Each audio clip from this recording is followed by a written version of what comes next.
अपने सीनियर्स को, अपने छोटों को, अपने भाई बहनों को ये हाथ जोड़कर विनती करता हूँ कि आप इस बार मुझे जिताएं, मैं वाइस प्रेसिडेंट आप मुझे बनाएं।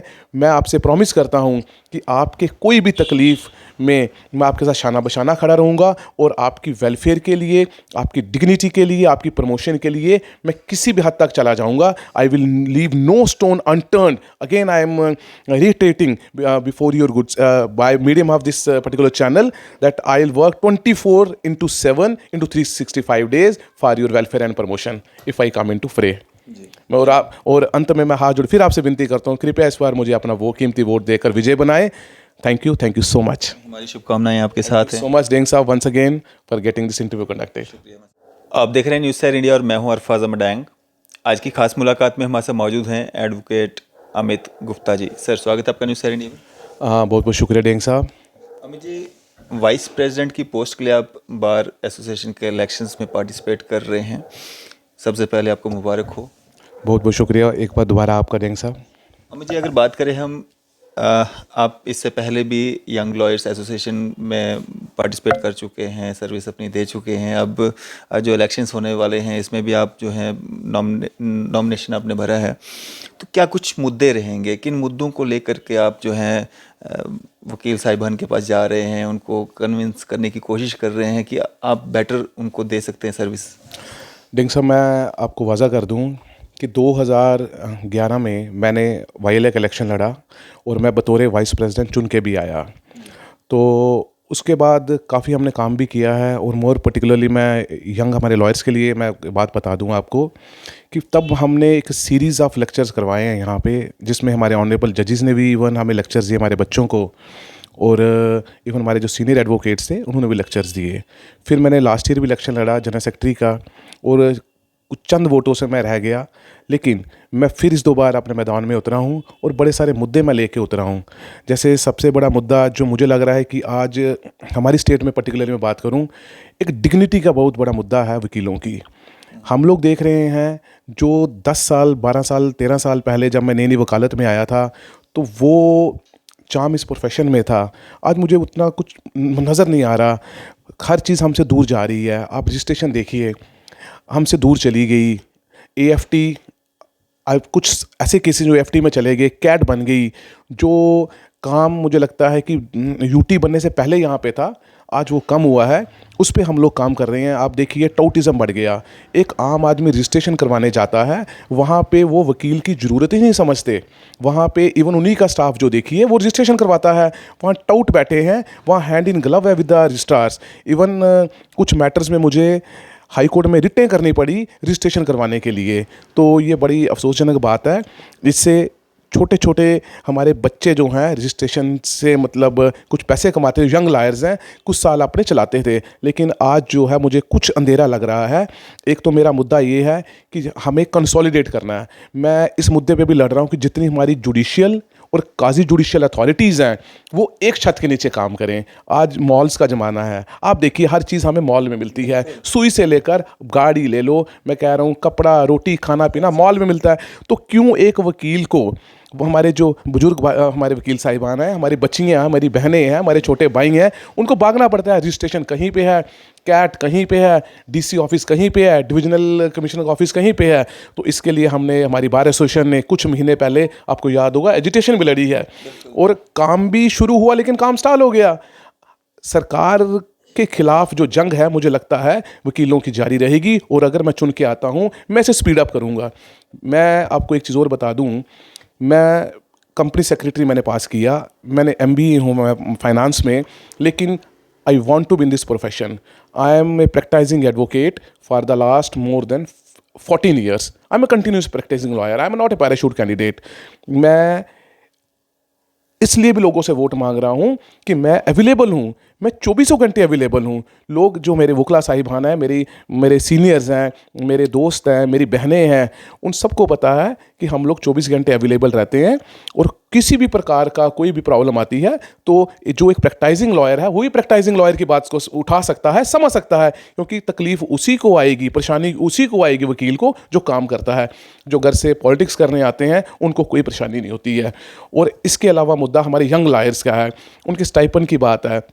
क्योंकि मैंने आपको पहले जैसे बताया है, हमारा जो अथॉरिटीज़ हमसे निकलने के बाद हमारा थोड़ा सा काम यहाँ पे मुझे लगता है कम हुआ है, लेकिन जो एक बच्चे थे हमारे यंग लॉयर्स हैं, उनकी जो मुश्किलात हैं वो बड़ी हैं। मैं ये कोशिश करूँगा कि जैसे हमारी गवर्नमेंट असाइनमेंट्स होती हैं, बैंक की असाइनमेंट्स हैं, वो मेरिट पे दी जाएंगी। जो पुराना मसला है कि अगर एनसी की गवर्नमेंट आती है तो हम देखते हैं एनसी के लोग आते हैं, बीजेपी गवर्नमेंट आई तो बीजेपी के लोग आगे।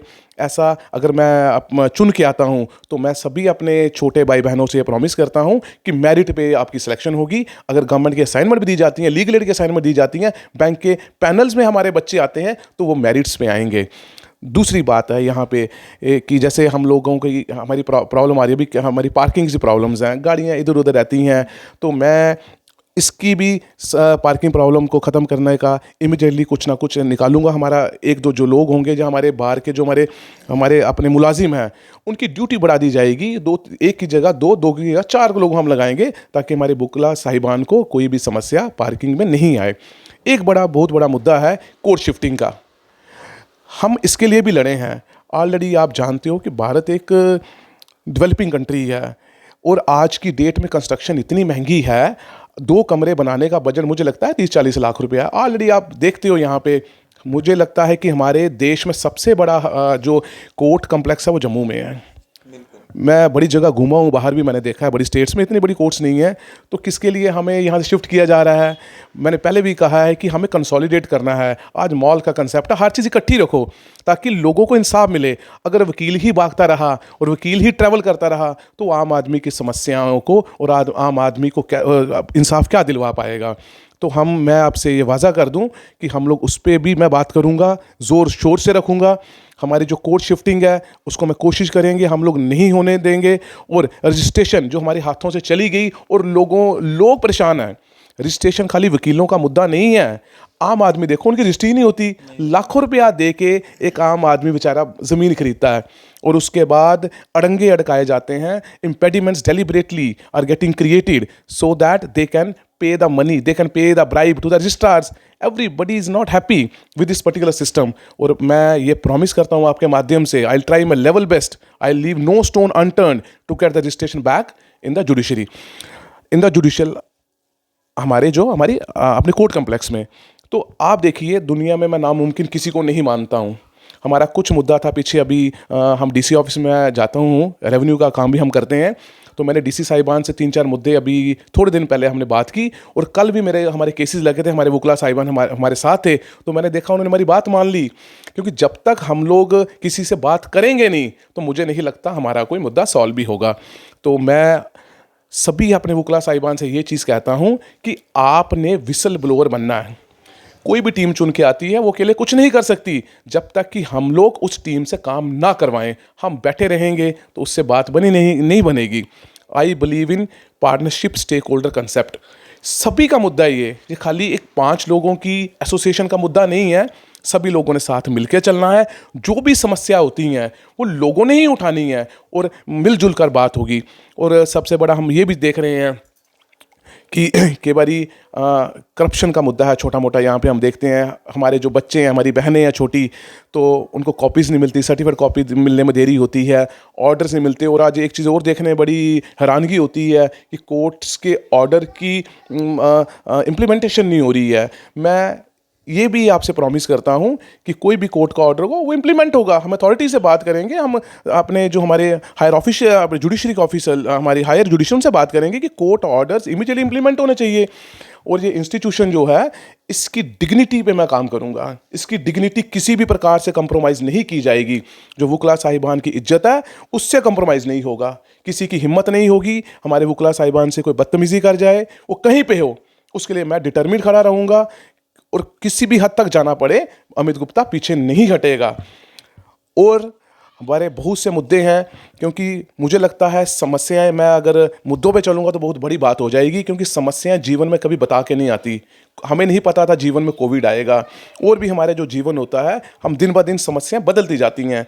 आपके माध्यम से, इस न्यूज़ चैनल के माध्यम से मैं अपने वकला साहिबान, अपने सीनियर्स, मेरे दोस्तों और मेरे बहनों, मेरे छोटे बड़े सभी से मैं यही बात कहूँगा कि Amit Gupta will be available for all of you 24/7 365 days। किसी भी समस्या में मैं पीछे नहीं हटूंगा। आप सब जानते हैं मैं एक प्रैक्टिसिंग लॉयर हूँ, मैं पूरा दिन कोर्ट में होता हूँ। मैं या तो आप मुझे काम करते देखोगे, मैं खाली इलेक्शन लड़ने नहीं आया हूँ। मैं पिछले 13-14 साल से एक्टिव प्रैक्टिस में रहा हूँ और मैं इसी मुद्दे पे इलेक्शन लड़ रहा हूँ कि मैं आपकी मुश्किलात को बेहतर समझ सकता हूँ, क्योंकि जो आदमी काम करेगा उसको मुश्किलात आएगी और जो खाली इलेक्शन लड़ने आए हैं उसको कोई मुश्किलात नहीं आएगी। क्या ऐसे कोई लोग हैं बीच में आपके जो इस तरह इलेक्शंस में दिख रहे हैं? देखो होता क्या है कि इलेक्शन लड़ना सबका राइट है, तो मैं पर्टिकुलरली इस पर बात करता हूँ कि इलेक्शन में वकीला साहिबान की मुश्किलात जो हैं, जो प्रैक्टिसिंग लॉयर्स हैं उनको आती हैं, छोटी छोटी मुश्किलात हैं। आप देखिए कभी कहीं पे बदतमीज़ी हो रही है, कभी मैं देखता हूँ कहीं पे एक छोटा सा मुलाजिम हमारा पीएन है, हमारी छोटे छोटे जूनियर एडवोकेट्स होते हैं, यंग लॉयर जो नए बच्चे आते हैं उनके साथ मिसबिहेव करते हैं, उनको टाइमली कोई ऑर्डर प्रोवाइड नहीं करते, कहीं छोटे मोटे पैसे की डिमांड होती है। तो ये चीज़ें मैं उनके साथ शाना बशाना खड़ा रहूँगा और ये चीज़ें तभी समझ में आती हैं, तभी पता लगती हैं जब आप काम करते हो। तो इसीलिए मैं कहता हूँ आपसे कि अगर मैं चुन के आता हूँ तो ये चीज़ें सारी जो मैनेस है it will be curved and the advocates dignity will be maintained, upgraded, और मैं इनकी वेलफेयर और प्रमोशन के लिए वकला साहिबान के लिए काम करूँगा 24 आवर्स। जी, अगर बात करें हम फीमेल एडवोकेट्स की, उनकी भी तादाद काफ़ी ज़्यादा है और उनकी भी काफ़ी सारी कुछ समस्याएं रहती होंगी, तो उनके लिए कैसे काम करेंगे? देखो हमारी जो बहनें हैं वो काफ़ी तादाद में यहाँ पे वकला साहिबान हैं, क्योंकि आज आपको पता है कि हमारी बहनें हर फील्ड में आगे हैं। यहाँ बहुत अच्छा काम हमारी बहनें करती हैं, तो उनके लिए मैंने बात भी की थी, मैं लेडीज़ बार में फंक्शन किया था कि यहाँ पे जो हमारी विवाहित बहनें हैं जिनके छोटे छोटे बच्चे हैं, तो उनके लिए क्रच बड़ा ज़रूरी है, क्योंकि उनके छोटे छोटे बच्चे हैं और बच्चों के कारण वो इस प्रोफेशन को उतना समय नहीं दे पाती हैं। अगर यहाँ पे क्रच खुल जाए तो वो अपना काम भी साथ में कर सकती हैं। और उसके अलावा उनकी जो भी समस्याएं हैं, मैंने आपको पहले भी बताया कि समस्या कभी बता के नहीं आती है, दिन ब दिन समस्याएं बदलती हैं, लेकिन बीइंग अवेलेबल, मैं उनको यही आपके माध्यम से वाजा कर दूं कि मैं उनके साथ शाना बशाना खड़ा रहूँगा। उनकी किसी प्रकार की समस्या पहले वो हम पे गुजरेगी, बाद उन पे आएगी, और मैं उनकी प्रमोशन, उनके वेलफेयर के लिए जिस हद तक हो सके मैं 24 घंटे काम करूँगा। जी, अगर हम बात करें इलेक्शंस की, इलेक्शंस जिस तरह से बाकी सारे इलेक्शंस होते हैं उसमें और बाहर के जो इलेक्शंस होते हैं अंतर क्या रहता है? जिस तरह से हम बाहर जो इलेक्शंस होते हैं उनमें देखते हैं कि जातिवाद या बाकी सारी चीज़ें भी रहती हैं, या पार्टीज़ के जो इलेक्शंस होते हैं, मतलब के जो इलेक्शंस होते हैं वहाँ पे हम देखते हैं, क्या उस तरह का कुछ यहाँ पे देखने को मिलता है? नहीं नहीं नहीं नहीं, देखो हम सब भाई बहनें हैं यहाँ पे जातिवाद का कोई रोल नहीं है। Advocates class is an elite class, everybody is educated, an advocate is himself an institution. तो यहाँ पे कोई ऐसी बात नहीं है, यहाँ पे आपकी रेपुटेशन, इमेज और आपका कद काठी सब कुछ देखा जाता है, आपका किरदार देखा जाता है, आप कैसे बिहेव करते हो छोटों के साथ, आप बड़ों के साथ कैसा प्यार करते हो, आपकी कोर्ट में मैनेजमेंट क्या है, आपकी प्लीडिंग्स क्या है, आप कैसे लॉयर हो, आपकी क्रेडिबिलिटी क्या है, तो एवरीथिंग इज सीन। जातिवाद का यहाँ कोई रोल मैं नहीं समझता, या कोई रीजनलिज्म का रोल नहीं है, हम लोग सभी एक हैं और आपकी पर्सनल क्रेडिबिलिटी पे लोग आपको वोट देते हैं। क्या एक मैसेज देना चाहेंगे? मैं आपके माध्यम से सभी अपने दोस्तों को, अपने सीनियर्स को, अपने छोटों को, अपने भाई बहनों को ये हाथ जोड़कर विनती करता हूं कि आप इस बार मुझे जिताएं, मैं वाइस प्रेसिडेंट आप मुझे बनाएं। मैं आपसे प्रॉमिस करता हूं कि आपके कोई भी तकलीफ़ में मैं आपके साथ शाना बशाना खड़ा रहूँगा और आपकी वेलफेयर के लिए, आपकी डिग्निटी के लिए, आपकी प्रमोशन के लिए मैं किसी भी हद तक चला जाऊँगा। I will leave no stone unturned. Again I am reiterating before your goods by medium of this particular channel that I'll work 24/7 into 365 days for your welfare and promotion if I come into fray. और अंत में मैं हाथ जोड़ फिर आपसे विनती करता हूँ, कृपया इस बार मुझे अपना वो कीमती वोट देकर विजय बनाए। Thank you so much. हमारी शुभकामनाएं आपके साथ हैं। सो मच डेंग साहब once again for getting this interview conducted. शुक्रिया हमसे बातचीत करने के लिए। ये थे हमारे साथ अमित गुप्ता जी। आपकी इस सब पे क्या राय है? आप भी अपनी राय जो है ज़रूर साझा कीजिएगा। इसी तरह की मजीद अपडेट्स के लिए आप देखते रहें न्यूज़ सैर इंडिया। मैं अरफाज मडांग, कैमरामैन शाहनवाज के साथ।